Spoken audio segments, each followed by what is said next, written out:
नमस्कार दोस्तों, स्वागत है आपका हमारे चैनल क्राइम स्टोरी विद इमो पर। मेलुकोटे में योग नरसिम्हा मंदिर से कुछ ही दूरी पर 22 जनवरी 2024 को चील घूमते हुए नजर आए। इसका मतलब ये हो सकता है कि वहां जमीन पर कोई जानवर या इंसानी शव पड़ा हुआ हो। इसलिए अब जल्दी से सभी लोग उस जगह पर भागकर जाते हैं। पास जाने पर अजीब सी गंध पूरे वातावरण में फैली हुई थी। काफी सारी मक्खियां वहां पर भिनभिना रही थीं। अब उस जगह को घेरकर मक्खियों को देखकर यह अंदाजा लगाया जा सकता था कि वहां जमीन में कुछ ना कुछ जरूर दफन है। अब यही देखने के लिए सभी लोग जल्दी से खोदाई करना शुरू कर देते हैं। अभी थोड़ा सा ही जमीन को खोदा गया था कि वहीं पर एक पट्टा सभी को नजर आता है। उसी भीड़ में खड़ा लोकेश नाम का व्यक्ति ये देखकर फूट फूट कर रोने लगता है, क्योंकि जमीन में दफन कोई और नहीं बल्कि उसकी पत्नी दीपिका थी। सवाल यह उठता है कि आखिर एक अध्यापिका को कोई क्यों मार सकता है। दीपिका एक इंस्टाग्राम इन्फ्लुएंसर भी थी, तो आखिर किसने और क्यों इतनी बेरहमी से उसे मारकर जमीन में गाड़ दिया? उसका पति या फिर कोई और? जानने के लिए वीडियो को आखिरी तक जरूर देखें। तो चलिए वीडियो को शुरू करते हैं। कर्नाटक के मांड्या जिले में एक लापता महिला स्कूल टीचर का शव सुनसान जगह पर दबा हुआ मिला। पुलिस ने बताया कि मृतका की पहचान पांडवुलु के माणिक्यहल्ली गांव की रहने वाली दीपिका के तौर पर हुई है। परिवार में उनका पति और 8 साल का एक बेटा है। पुलिस ने विभिन्न धाराओं में मुकदमा दर्ज कर जांच शुरू कर दी। दरअसल इस कहानी की शुरुआत होती है माणिक्यहल्ली गांव में रह रही एक 28 साल की लड़की दीपिका से। वह शादीशुदा होने के साथ साथ एक 8 साल के बच्चे की मां भी थी। दीपिका एक स्कूल टीचर और एक इन्फ्लुएंसर भी थी। वह दिखने में हीरोइन से कम नहीं थी। उनकी इसी लुक और चार्म की वजह से लोग उनकी वीडियो पसंद करते थे। दीपिका के जीवन में सब कुछ अच्छा चल रहा था। अब जैसा कि मैंने आपको शुरुआत में ही बताया, दीपिका एक टीचर थी। इस वजह से उन्हें माणिक्यहल्ली से मां जाना पड़ता था, जिसकी दूरी तकरीबन 40 किलोमीटर थी। इसलिए उन्हें सुबह जल्दी निकलना पड़ता था। वह घर से बस स्टैंड जाती थी और बस स्टेशन के पास एक पार्किंग एरिया में अपनी स्कूटी पार्क करने के बाद बस से स्कूल जाया करती थी। यही उनका डेली रूटीन था। लेकिन दुर्भाग्य से 20 जनवरी 2022 को दीपिका की बस मिस हो जाती है।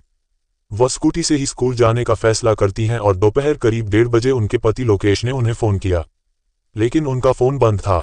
कुछ समय बीतने के बाद भी दीपिका घर नहीं लौटी। इसके बाद लोकेश परेशान होकर अपने जानने वालों, मित्रों और स्कूल स्टाफ से संपर्क करता है, लेकिन सभी ने यही कहा कि दीपिका तो दोपहर 12 बजे ही स्कूल से निकल चुकी थी। ये सुनकर लोकेश के होश उड़ जाते हैं। वह तुरंत अपने रिश्तेदारों को फोन करता है, लेकिन कोई भी यह नहीं कहता कि दीपिका उनके घर आई थी या उनसे संपर्क हुआ था। लोकेश की चिंता बढ़ती जा रही थी। आज से पहले कभी ऐसा नहीं हुआ था कि दीपिका बिना बताए कहीं चली जाए। इसलिए लोकेश तुरंत पुलिस स्टेशन पहुंचकर दीपिका की गुमशुदगी की रिपोर्ट दर्ज करवाते हैं। पुलिस छानबीन शुरू कर देती है। पुलिस को उसी शाम में दीपिका की स्कूटी मेलुकोट में योग नरसिम्हा मंदिर के आसपास में दिखाई देती है, लेकिन काफी छानबीन करने के बाद भी पुलिस वालों को दीपिका के बारे में कुछ भी पता नहीं चलता।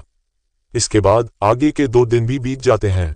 लोकेश को अब ऐसा लगने लगा था कि पुलिस वाले इस केस को लेकर ज्यादा सीरियस नहीं हैं, अन्यथा स्कूटी मिलने के बाद भी भला दीपिका को वह कैसे नहीं ढूंढ पा रहे हैं। इसके बाद लोकेश और कुछ लोग मिलकर जहां पर स्कूटी मिली थी उस इलाके में कुछ सबूत ढूंढने की कोशिश शुरू कर देते हैं, ताकि उन्हें ऐसा कुछ मिले जो उन्हें दीपिका तक पहुंचा सके। तभी उन्होंने देखा कि आसपास में काफी सारी चीलें घूम रही थीं। जैसा कि मैंने शुरुआत में ही बताया था, जैसे ही जमीन को खोदना शुरू किया गया, सबसे पहले एक कपड़ा दिखाई दिया। उस कपड़े को देखते ही लोकेश फूट फूट कर रोने लगा, क्योंकि यह वही कपड़ा था जो दीपिका ने आखिरी समय में पहना हुआ था जब वह घर से स्कूल के लिए निकली थी। पूरी खुदाई के बाद एक शव निकला, पर उसकी पहचान कर पाना मुश्किल था, क्योंकि उसका चेहरा पहचानने लायक नहीं बचा था। लेकिन लोकेश ने शव को कपड़ों से पहचान लिया और पुष्टि की कि वह दीपिका ही थी। फिर लोगों ने पुलिस को सूचना दी। पुलिस तुरंत मौके पर पहुंची और शव को पोस्टमार्टम के लिए भेज दिया। पुलिस वालों को उम्मीद नहीं थी कि स्थानीय लोग इस मामले में इतनी तेजी से काम करेंगे और दीपिका के शव को ढूंढ निकालेंगे।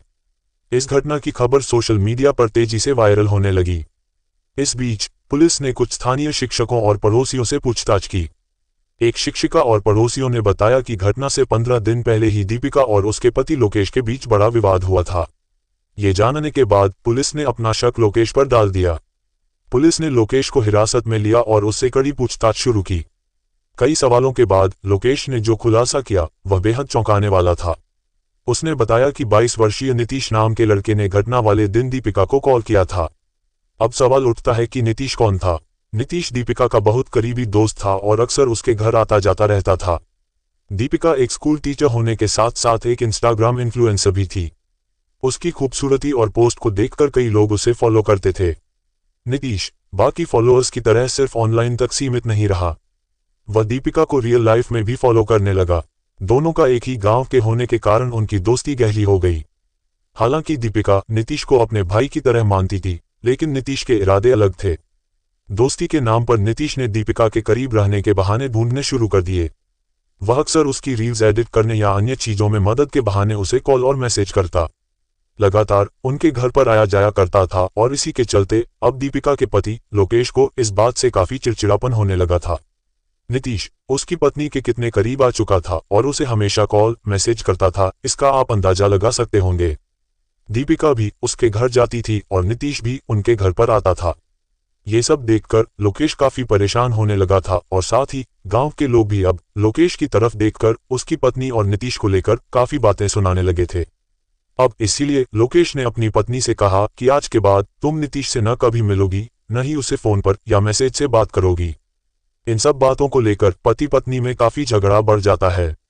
लोकेश दीपिका को चेतावनी देता है कि न तुम उसके घर जाओगी, न वह हमारे घर मिलने के लिए आया करेगा। हालांकि दीपिका ने इस बात को स्वीकार कर लिया था और उसने नीतीश से कह दिया था कि अब हमारी दोस्ती यहीं पर खत्म होती है। अब न मैं तुम्हें मैसेज करूंगी और न तुम मुझे मैसेज या कॉल करना, नहीं मेरे घर पर आना। लेकिन जैसा कि मैंने आपको बताया था कि नीतीश सिर्फ भाई होने का दिखावा कर रहा था, लेकिन वह अंदर ही अंदर कुछ और ख्याली पुलाव पका रहा था। इसलिए कहीं ना कहीं पुलिस वालों को थोड़ा सा ये संदेह होता है कि हो सकता है कि नीतीश का भी इसमें हाथ हो।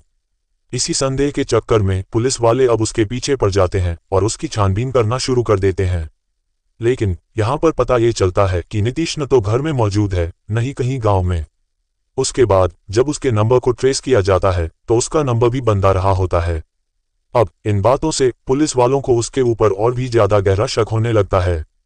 इसलिए उन्होंने अब उसके मोबाइल नंबर को ट्रैक करना जारी कर दिया था। एक बार जब उसका नंबर ऑन हुआ तो उसका नंबर ट्रैक हो जाता है और पता चल जाता है कि वह विजयनगर में है। तुरंत वहां पर पुलिस पहुंच जाती है और उसे खोजकर गिरफ्तार कर लेती है।